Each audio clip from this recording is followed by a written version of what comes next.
આગાહી ન કરવાના કારણ પર હવે બોલ્યા છે અંબાલાલ કાકા। ત્યારે ફરી ધમધમાવીને આગાહી કરવાની વાત તેમના દ્વારા કરવામાં આવી છે। કાયદાની ઘાતમાંથી બહાર આવ્યા બાદ હવે આગાહી કરીશ તેવું કહેવામાં આવ્યું છે।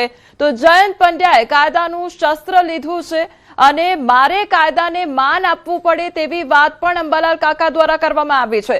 કાયદાની ઘાત પૂર્ણ થાય એટલે પરત ફરીશ તેવી પણ વાત કરવામાં આવી છે। કાયદાની ઘાત પૂર્ણ થાય તો હું 80 વર્ષનો જુવાન છું તેવી વાત પણ અંબાલાલ પટેલ દ્વારા કરવામાં આવી છે। તો ફરી એકવાર તેઓ આગાહી કરવા માટે તૈયાર છે, પરંતુ આગાહી ન કરવાના જે કારણો હતા તેના વિશે પણ અંબાલાલ કાકા દ્વારા વાતચીત કરવામાં આવી છે। ફરી એકવાર તેઓ ધમધમાવીને જે આગાહી છે તે કરવા માટે તૈયાર છે। જે કાયદાની ઘાત હતી તે કાયદાના ઘાતમાંથી બહાર આવ્યા બાદ તેઓ આગાહી કરશે તેવી વાત તેમના દ્વારા કરવામાં આવી છે।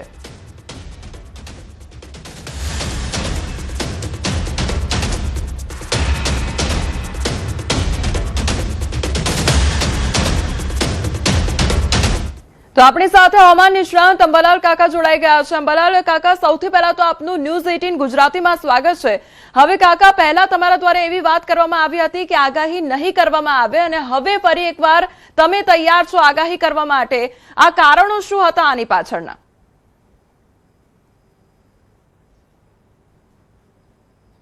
હાલ તો માત્ર વિચાર વિનિમય માટે આગાહી આપું છું। જેને માનવી હોય તેમ માને, ન માનવી હોય તેમ ન માને। અને કાયદાકીય ગૂંચ અને આમાં લગભગ તેનાથી પડશે તો નફો કે નુકસાન એનાથી પર રહીને આગાહી કરીએ છીએ। એટલે આ આગાહીમાં અમારા પર કોઈ દાવાદોરી કરી શકાશે નહીં।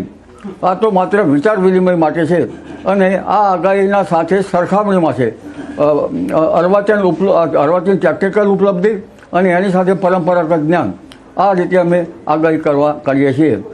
આગાહી અંગે જોવા જઈએ તો અનેક જનતા જનાર્દન અને ખેડૂત ભાઈઓના હિતમાં લક્ષીને હવે અમે માત્ર વિચાર વિનિમય માટે કરીશું।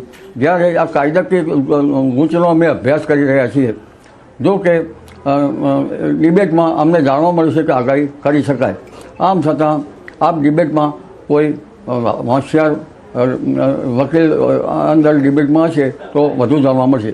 પરંતુ હવે જોવા જઈએ તો લગભગ અમાર સુધીમાં હવામાનમાં પલટો આવશે અને હવામાન પલટાશે। ધીરે ધીરે પવનની ગતિ થોડી ઘટશે, પરંતુ તારીખ 15ની આસપાસ ઉપલા લેવલમાં ભેજ આવશે।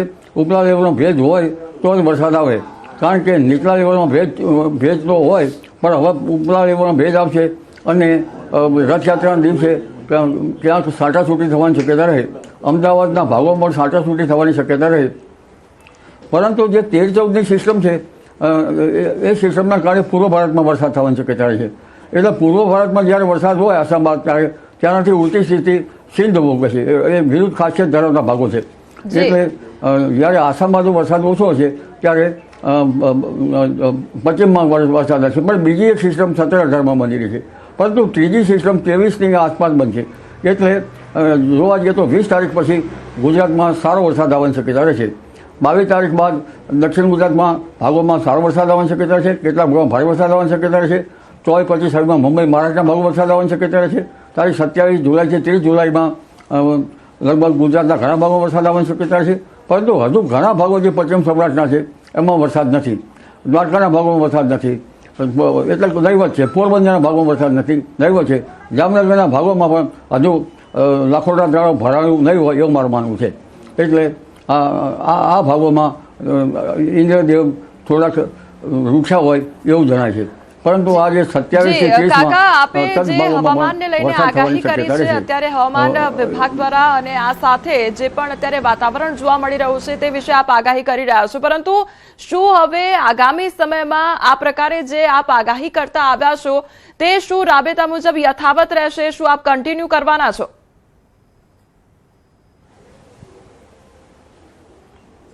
એક વખત આ કાયદાથી ગોત જાણી લઉં કે ત્યારબાદ પછી આગાહી કરીએ। કારણ કે હું તો આપણે કહું છું I am student now, being એ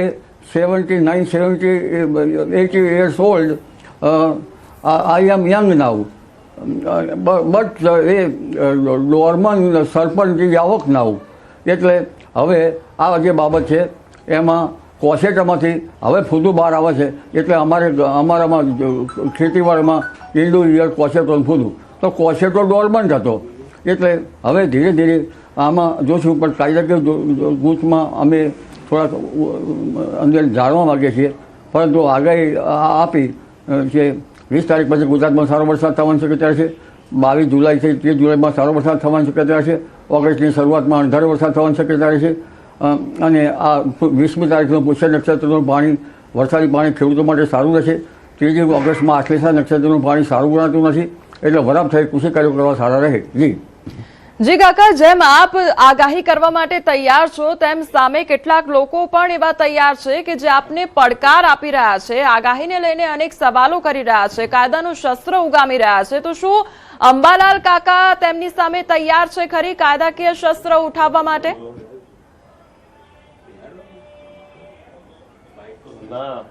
કાયદાકીય શસ્ત્ર ઉઠાવવા માટે આ વકીલ સાહેબો શું કહેવાનું થાય છે એ જોઈશું. પડકાર તો અમારા જે શાસ્ત્રો પર તે કુંઠારઘાત પ્રહાર છે, સનાતન ધર્મના શાસ્ત્રો પર તે કુંઠારઘાત પ્રહાર છે. અને આ અમારા વારાય સંહિતા, મેઘમાળા, ભદ્રબાહુ સંહિતા, મેઘ મહોદય, આ બધા સામે કુંઠારઘાત પ્રવાહ છે. આરંભ સ્થિતિ ગ્રંથ, લબ્ધ વિજય મહારાજ સાહેબના આરંભ સ્થિતિ ગ્રંથ અને અમારા મૂળ ચિંતામણી ગ્રંથ, આ બધું આવના સામે પડકાર છે.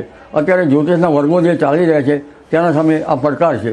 એટલે આ પડકાર તો ઝીલવો જ રહ્યો, પરંતુ હજુ આ ડિબેટમાં લગભગ વકીલ સાહેબોનો શું નિર્ણય છે તે અમારે જાણવું રહ્યું. અત્યારે તો માત્ર વિચાર વિનિમય માટે જ આગાહી અમે પ્રસ્તુત કરીએ છીએ.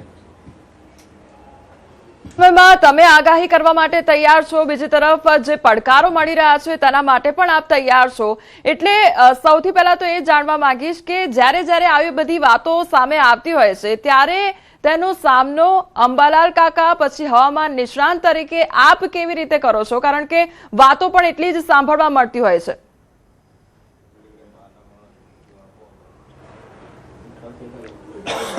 હવે ઉંમર થઈ, પડકારનો સામનો કરવા માટે અમે એટલા માટે તો આગાહી નહીં કરવાનું જણાવતા હતા. પરંતુ કાયદાકીય ગૂંચમાંથી બહાર આવીએ પછી આગાહી ધમધમાઈએ. જી કાકા, એટલે આગામી સમયમાં હવે ફરી એકવાર જણાવી દેશો કે આગામી સમયમાં હવે વાતાવરણ કેવું રહેવાનું છે, કેવા વરસાદનો સામનો લોકોને કરવો પડશે, ક્યાં કેટલો વરસાદ ખાબકશે, ગુજરાતમાં ખાસ કરીને કેવો વરસાદ રહેશે, ફરી એકવાર આપ જણાવજો. વિચાર વિનિમય અંગે જોવા જઈએ તો હમણાં છૂટોછવાયો વરસાદ થવાની શક્યતા રહેશે. બંગાળ ઉપસાગર એક પછી એક સિસ્ટમો સક્રિય થઈ રહી છે, 25 વૃક્ષો પણ આવશે. પરંતુ તારીખ 22મી જુલાઈથી 30મી જુલાઈ વચ્ચે રાજ્યના ઘણા ભાગોમાં સારો વરસાદ થવાની શક્યતા રહે છે.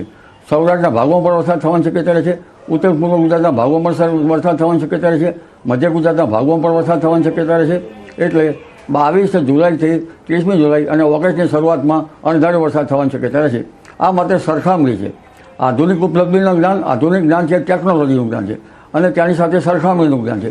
આ સરખામણીમાં અમે જરા ઉતરીને થઈએ તો પછી અમારી સાથે લગભગ પરંપરાગત જ્ઞાનના ખેડૂતો જે છે એ પણ જાણશે. જી કાકા, આગામી સમયમાં રથયાત્રાનો જે તહેવાર છે તે આવી રહ્યો છે, રથયાત્રામાં કેવો વરસાદ રહેશે, વરસાદી માહોલ જામશે કે કેમ તે જણાવશો.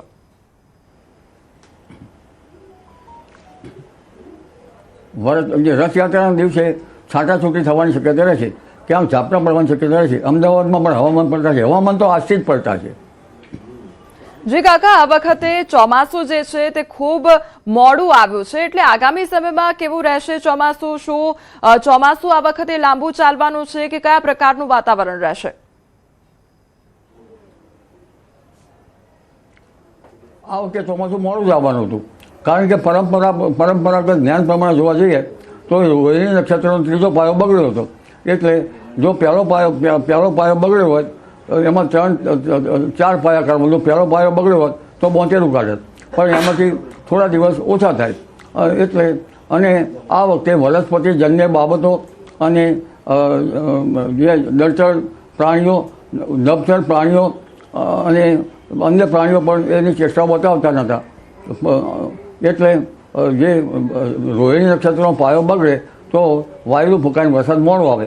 આ ઉપરાંત આ વખતે વાયુનું પ્રમાણ પણ વધારે હતું અને આ વાયુના લીધે તો જનધનને ઘણું નુકસાન પણ થવામાં હતું અને વીજ પ્રપાત પણ હતા. જ્યાં સુધી વીજળી ન થાય ત્યાં સુધી મેઘો વરસે નહીં અને મેઘનો માર્ગ વીજળી બતાવે છે. જી કાકા, આપ હવામાનના જાણકાર છો એટલે સવાલ એ પણ કરવો છે કે આ વખતે ખેડૂતોને શું સાવચેતી રાખવાની જરૂર છે અને શું ધ્યાન તે લોકોને આ વખતે રાખવું પડશે?